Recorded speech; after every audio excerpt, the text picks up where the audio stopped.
So let's look at the first problem up here on our list. How can we use a factoring method to solve this equation for x? So what did you do? What was your strategy looking at 64 minus 36x squared is equal to 0?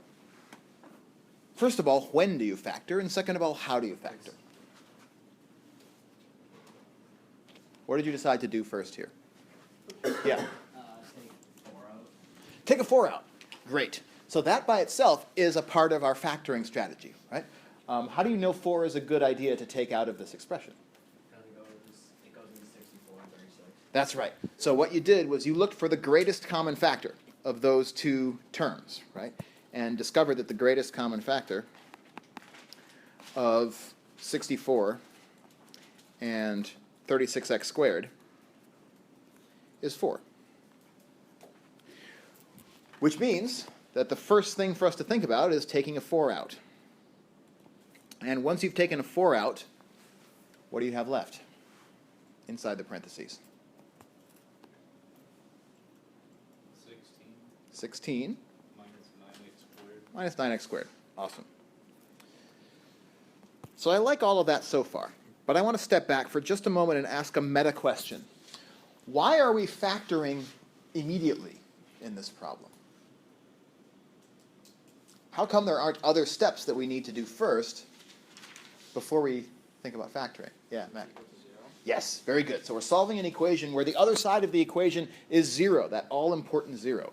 Before you even think about factoring in the process of solving an equation, make sure that the other side of the thing that you're factoring, the other side of the equation that you're factoring is 0.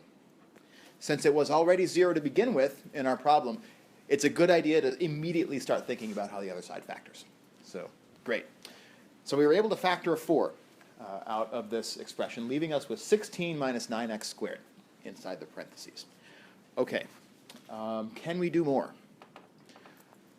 Or what more can we do here? Is there a way for us to factor the expression inside the parentheses here, 16 minus 9x squared? How did you approach that one?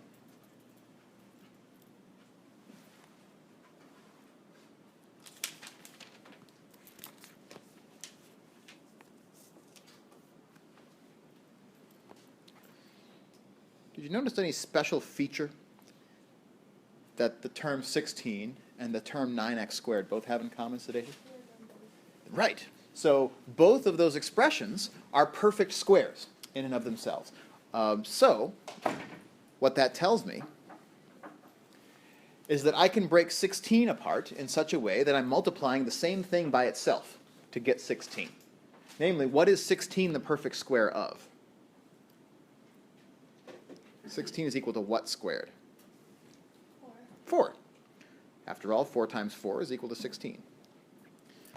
So, if I'm using my little box over here to keep track of my factoring, that means I'm thinking of making 4 times 4 the way that we make 16 in this expression.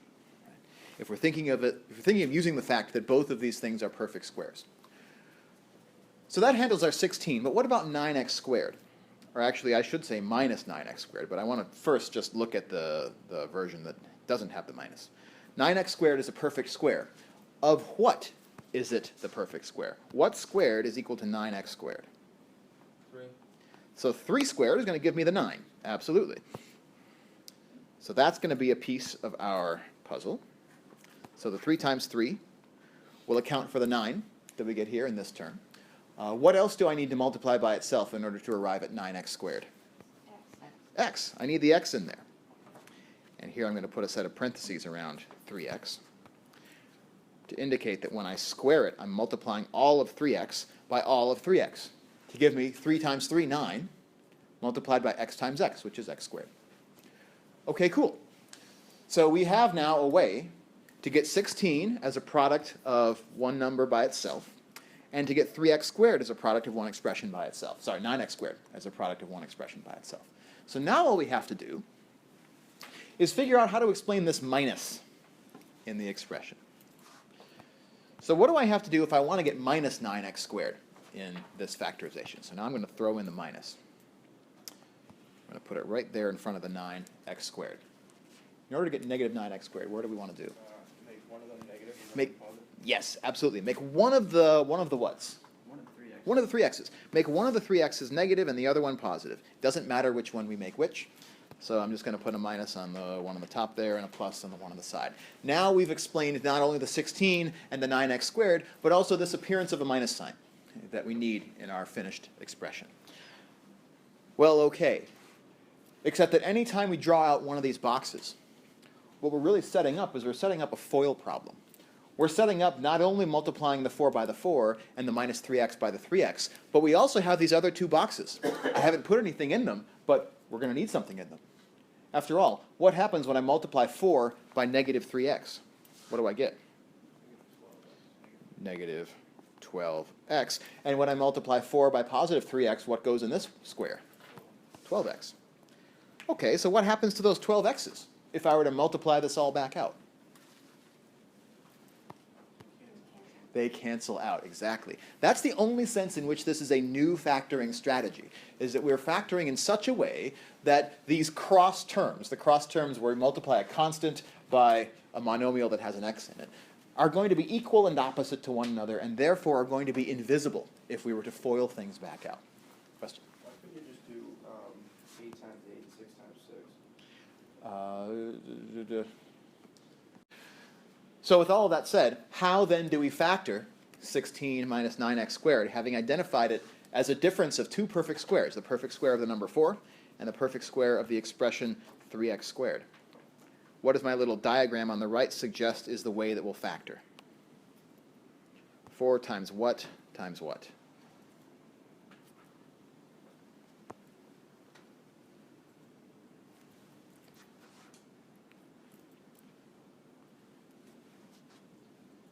And 4 minus 3x is 4 plus 3. Absolutely. 4 minus 3x, so there's me reading across the top, 4 minus 3x. And then reading down the side this way, 4 plus 3x is the other factor.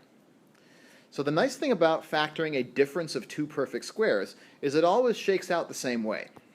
We always end up multiplying two binomials that have the same terms, in one of them with a plus sign and in the other one with a minus sign. So kind of the light bulb should go off whenever you're factoring something, which looks like, again, we call it a difference of two perfect squares. Difference from the fact that we have a minus sign here, a subtraction. And perfect squares because, as Sadesha noted, each one of the two terms that we're factoring is by itself the square of something. 16 was the square of 4, 9x squared was the square of 3x. So the template for problems like this is often given in a formula that looks like a squared minus b squared.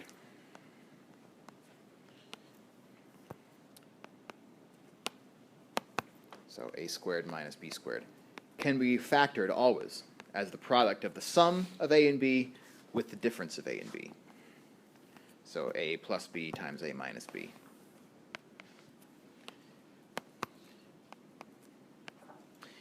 And I've kind of presented a longer form version of that just so that we understand where that method, where that formula comes from. It comes from a desire to see these middle terms, the minus 12x and the 12x in this example, cancel one another out, because after all, we don't have a trinomial that we're factoring here. We only have the term with the lowest order, the constant, and we have the term with the highest order with the x squared. We don't have that single x power in the middle. So we need that to cancel out, and forming a sum multiplied by a difference is how we make that happen. So now that we've done the factoring, how do we finish this thought? If we're trying to solve these equations for x, remember that it's these questions where what we need to get to at the end of the day is we need to get x equals something, right? X equals a number. We need to find out what x needs to be. So how do we do that from where we left off? After we've factored the left-hand side and the right-hand side is 0, what can we do? This, after all, is the point of factoring, is that it permits us to do what we're about to do.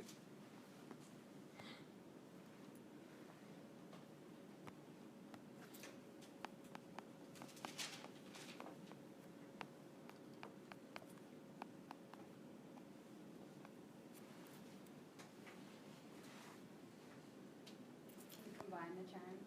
Combine them how? I'm just seeing the answer as 8 minus 6x. Well, if we try to combine them, say, by multiplying these back out, we're just going to end up a step backwards where we were up here before. So recombining them together is not what we want. Instead, we want to do the opposite somehow. We want to break them apart, split them away from one another. We can do that because the right-hand side is 0. And the only numbers which multiply together to give us 0 must have at least one of them been 0 to begin with. So the second step of factoring in solving an equation is splitting. Factor and split. Factor and split. Factor and split. When splitting here means taking one of these factors and the other one of these factors. I'm going to split it up like that. We could look at it in a variety of other ways.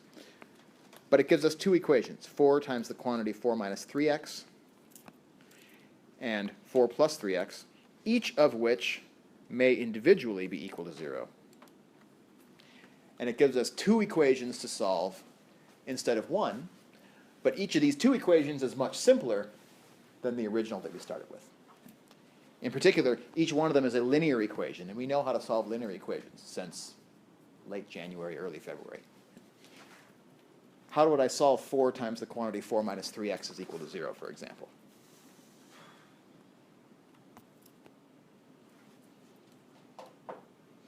This equation on the left.